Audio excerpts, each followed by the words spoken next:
Angin malam yang berhembus membuat pelukan Arya terasa lebih hangat sehingga Tasya pun sangat nyaman dalam dekapan Arya. Aku sangat mencintaimu Tasya.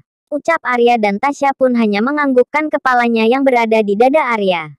Aku juga. Krururuk. Ucapan Tasya terhenti saat perutnya berbunyi sangat kencang sehingga terdengar sangat jelas oleh Arya. Cahahaha. Kamu lapar? Tanya Arya sambil tertawa. Sedangkan Tasya hanya menunduk karena malau. Dasar perut sialan kenapa berbunyi sangat nyaring di saat seperti ini. Memalukan. Batin Tasya. Kasihan icanku. Ya sudah ayo kita cari makan dulu. Ucap Arya yang mencubit gemas pipi Tasya. Setelah 10 menit Arya dan Tasya mencari tempat makan. Akhirnya mereka melihat sebuah tempat makan di pinggir jalan dan mereka pun memutuskan untuk makan di sana. Setelah selesai makan mereka pun melanjutkan perjalanan mereka untuk bersenang-senang. Setelah puas menikmati malam hanya berdua, mereka pun memutuskan untuk kembali ke kediaman mereka berhubung malam pun semakin larut. Karena terlalu lelah Tasya dan Arya langsung tertidur begitu mereka sampai di rumah mereka. Dan mereka pun tertidur dengan posisi yang tidak beraturan. Arya tidur terlentang dengan badannya yang sedikit miring sehingga kaki sebelahnya terjuntai ke bawah. Sedangkan Tasya tidur terlentang dengan menjadikan kaki Arya sebagai bantalannya. Mentari kini sudah kembali bersinar, yang menandakan bahwa para penghuni bumi akan memulai aktivitasnya kembali. Ian sudah rapi dengan pakaian kantornya. Ian sengaja bangun lebih awal karena hari ini Ian akan ke kantor bersama dengan Tasya dan juga Arya. Saat semuanya sudah siap Ian pun langsung turun ke bawah karena Ian tidak ingin kakak-kakaknya menunggu terlalu lama. Selamat pagi Kak. Ian tidak melanjutkan ucapannya saat Ian tidak melihat siapapun di meja makan. Loh kok mereka gak ada? Apa jangan-jangan mereka sudah berangkat ya? Tapi ini baru pukul 6 dan sarapan juga masih utuh. Ucap Ian yang bertanya-tanya pada dirinya sendiri. Selamat pagi Tuan Muda Ian. Ada yang bisa saya bantu? Sapa salah satu seorang pelayan yang bertanya pada Ian. Pasalnya pelayan itu sedari tadi melihat Ian celangak-celinguk mencari sesuatu. Iya pagi. Itu Kak Arya dan Kak Tasya sudah pergi ya? Tanya Ian pada pelayan kediamannya itu. Maaf Tuan sepertinya Tuan Arya dan Nona Tasya belum bangun dari tidur mereka. Jawab pelayan itu sopan. Oh ya sudah kalau begitu. Kamu boleh pergi. Ucap Ian pada pelayan. Dan pelayan pun membungkuk memberi hormat lalu dia pun pergi untuk mengerjakan pekerjaannya kembali. Apa iya Kak Arya sama Kak Tasya belum bangun? Biasanya mereka yang bangun lebih daripada aku. Ucap Ian pada dirinya sendiri. Ian pun memutuskan untuk membangunkan Arya dan Tasya di kamar mereka. Ian mengetuk pintu kamar Arya dan Tasya. Sebenarnya Ian tahu kalau kamarnya tidak dikunci dan bisa saja Ian langsung masuk ke dalam. Namun Ian takut kalau Ian sampai melihat sesuatu yang akan membuat matanya ternoda. Tok tok tok, Kak bangun ini sudah siang. Ucap Ian namun tidak mendapat jawaban dari dalam kamar. Tok tok tok, Kak, teriak Ian dengan sangat kencang. Tok tok tok, tok tok tok tok, tok tok tok tok tok. Kakak, bangun. Terima Ian semakin kencang karena sudah mulai kesal karena Arya dan Tasya seperti tak kunjung bangun. Kias Kak kalian itu tidur apa mati sih? Teriak Ian yang sudah benar-benar kesal. Sedangkan di bawah para pelayan tertawa karena Ian yang masih belum berhasil membangunkan Arya dan Tasya sampai-sampai Ian terdengar seperti orang yang frustasi. Kak Arya, Kak Tasya, tolong. Kakak tolong aku Kak. Tolong. Teriak Ian dengan suara yang sangat lantang dari sebelumnya dan ditambah Ian membatin piring yang sudah tidak terpakai yang baru Ian ambil dari dapur. Prura Aneng. Arya dan Tasya yang mendengar teriakan Ian saat meminta tolong langsung terbangun dari tidurnya dan mereka pun duduk di atas tempat tidur. Sutam sayang. Kamu dengar tidak Ian berteriak meminta tolong? Tanya Tasya pada Arya. Iya aku juga dengar. Ada apa ya? Jawab Arya yang bertanya pada diri sendiri. Saat mereka tengah berkutat dengan pikiran mereka, Arya dan Tasya dikejutkan dengan suara barang yang jatuh dan pecah. Dengan cepat mereka pun langsung bangkit dari duduk mereka dan berlari ke arah pintu untuk melihat keadaan terlebih lagi sebelumnya mendengar teriakan minta tolong dari Ian. Ceklek, pintu kamar Arya dan Tasya pun terbuka. Dan keluarlah mereka dari dalam kamar dengan wajah yang panik. Sedang orang yang membaut mereka panik kini tengah berkancah pinggang dan menatap tajam ke arah mereka. Tidak ketinggalan beberapa pecahan piring yang berserakan. Ian, kamu tidak apa-apa? Tanya Tasya pada Ian. Menurut kalian, jawab Ian dengan memberi pertanyaan kembali. Lalu kenapa kamu berteriak meminta tolong dan kenapa piring-piring itu pecah berserakan di sini?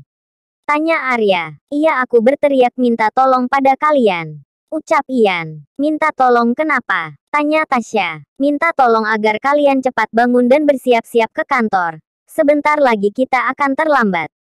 Teriak Ian yang sudah sangat jengkel dengan kelakuan mereka berdua. Arya dan Tasya secara bersamaan langsung menengok ke arah jam dinding. Saat melihat jam mereka pun langsung pergi kocar-kacir untuk segera bersiap-siap pergi ke kantor. Melihat Arya dan Tasya kocar-kacir, akhirnya Ian pergi meninggalkan mereka sambil mendengus kesal. Karena kelakuan kakak-kakaknya yang sangat menyebalkan saat mereka bersama. Tak butuh waktu lama Tasya pun turun dengan Arya yang berjalan di belakangnya dengan penampilan mereka yang sudah rapi. Selamat pagi Ian. Sapa Tasya dengan terus tersenyum. Sudah tidak pagi lagi Kak. Sekarang sudah hampir siang. Jawab Ian kesal. Enggak baru juga jam 7. Jawab Tasya dengan terus cengengesan karena merasa malu pada Ian. Biasanya Tasya yang mengoceh untuk membangunkan Ian, namun Ian langsung bangun. Lain halnya dengan dirinya dan Arya yang lebih sulit dibangunkan. Sedangkan Arya terlihat biasa saja dengan wajah yang memperlihatkan ketenangan dan seperti tidak terjadi apa-apa. Walaupun yang sebenarnya Arya juga merasa malu, bisa-bisa tadi dia bertingkah seperti anak-anak. Terserah, jawab Ian datar karena masih kesal. Mereka pun menikmati sarapan mereka walau dengan sedikit terburu-buru. Karena mereka tidak ingin terlambat ke kantor. Mereka tidak mau memberi contoh yang tidak baik untuk para karyawannya di kantor. Tasya, Arya dan juga Ian kini sudah berada di dalam ruangan Tasya. Mereka tengah membahas tentang pertemuan dengan Vatas Group yang tak lain adalah perusahaan milik Fadil siang hari ini. Apa saat pertemuan nanti Kak Arya akan ikut serta? Tanya Ian pada Arya. Tidak, aku ada rapat. Jadi aku akan di sini. Jawab Arya. Kakak kenapa tidak pulang saja ke Indonesia sih Kak? Kalau seperti ini kan kakak sendirilah yang repot. Ucap Ian. Ya mau bagaimana lagi? Kakak tidak ingin terjadi salah paham nantinya dengan Tasya.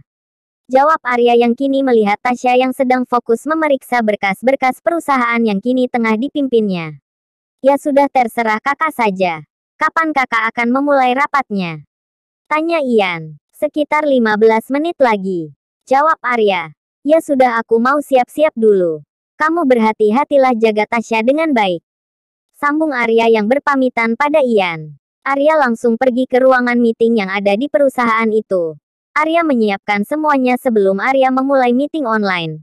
Karena tidak memungkinkan Arya hadir langsung karena jarak yang terlalu jauh. Sedangkan Tasya kini tengah menyiapkan berkas-berkasnya yang dibantu oleh Ian. Karena hari yang semakin siang, Tasya dan Ian pun langsung pergi untuk lunch meeting bersama Fadil. Di mana Arya? Tanya Tasya pada Ian. Di ruang meeting. Hari ini Kak Arya punya jadwal meeting. Jawab Ian tanpa memalingkan pandangannya yang masih pada berkas-berkas yang tengah dia bereskan. Ya sudah, kita pergi sekarang saja. Ucap Tasya yang diangguki oleh Ian. Tasya pun keluar dari ruangannya bersama dengan Ian di sampingnya. Saat akan melewati ruang meeting, Tasya berhenti dan melihat Arya yang tengah meeting online bersama dengan karyawannya yang berada di Indonesia. Tasya masuk secara perlahan. Tasya melihat layar monitor di laptop Arya. Mata Tasya melihat seorang wanita yang entah siapa itu. Wanita yang begitu sangat memperhatikan Arya dengan begitu intens, bukan karena memperhatikan apa yang tengah mereka bahas, tapi memperhatikan sesuatu yang lebih ke arah pribadi. Melihat itu, Tasya pun mendekat pada Arya dan langsung merangkul dan mencium pipi Arya. Aku pergi dulu sayang, ucap Tasya yang berpamitan pada Arya. Tasya pun melihat ke monitor milik Arya. Tasya merasa puas karena melihat wanita yang tadi menatap Arya secara intens walau lewat monitor kini tengah kesal dan emosi. Dan terlihat matanya yang sudah memerah karena ingin menangis. Berhati-hatilah sayang, jawab Arya yang membalas mencium pipi Tasya. Arya berani melakukan itu karena rapat kali ini memang hanya rapat dengan karyawannya saja, bukan dengan klien penting. Terlebih lagi Tasya yang memakai topeng, tidak akan ada yang mengenali Tasya. Arya pun kembali melanjutkan rapatnya. Sedangkan Tasya kini tengah dalam perjalanan menuju restoran di mana dia akan bertemu dengan Fadil. Setelah 30 menit Tasya dan Ian pun sampai. Mereka pun langsung masuk ke dalam restoran tersebut dan langsung menuju di mana kini Fadil dan asistennya tengah menunggu. "Selamat siang Nona Putri," ucap Fadil sambil mengulurkan tangan untuk menyambut kedatangan Tasya. Begitu pula dengan Nandan. "Selamat siang Pak Fadil," ucap Tasya yang menyambut uluran tangan Fadil dan Nandan.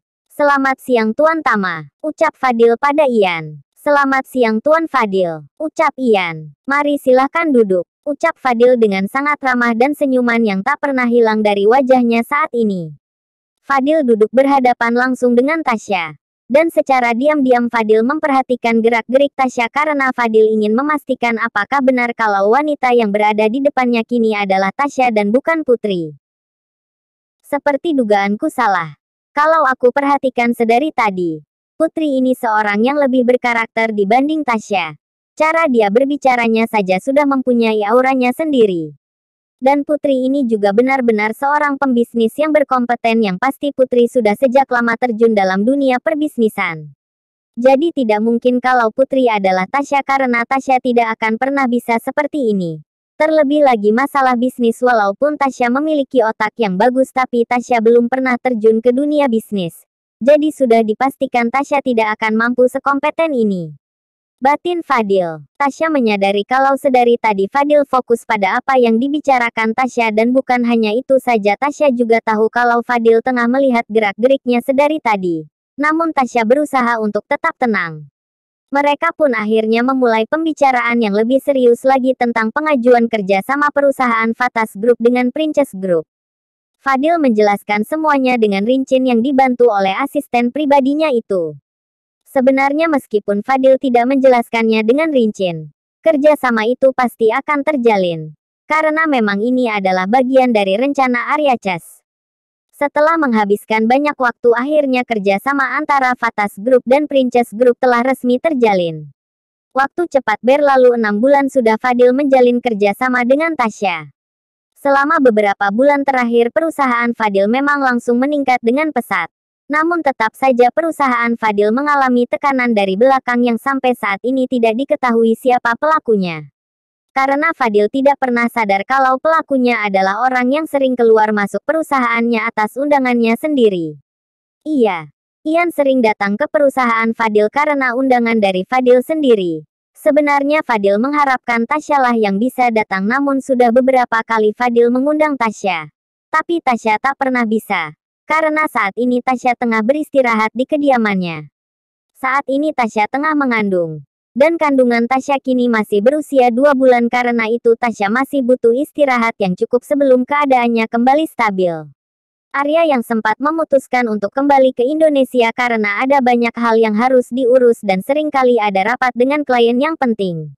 Namun saat mengetahui kalau saat ini Tasya tengah mengandung akhirnya Arya pun tidak jadi kembali ke Indonesia. Arya lebih memilih pulang pergi Indonesia, London agar Arya bisa menjaga Tasya dan menemani Tasya. Arya tidak tega jika harus meninggalkan istri ketercinta seorang diri.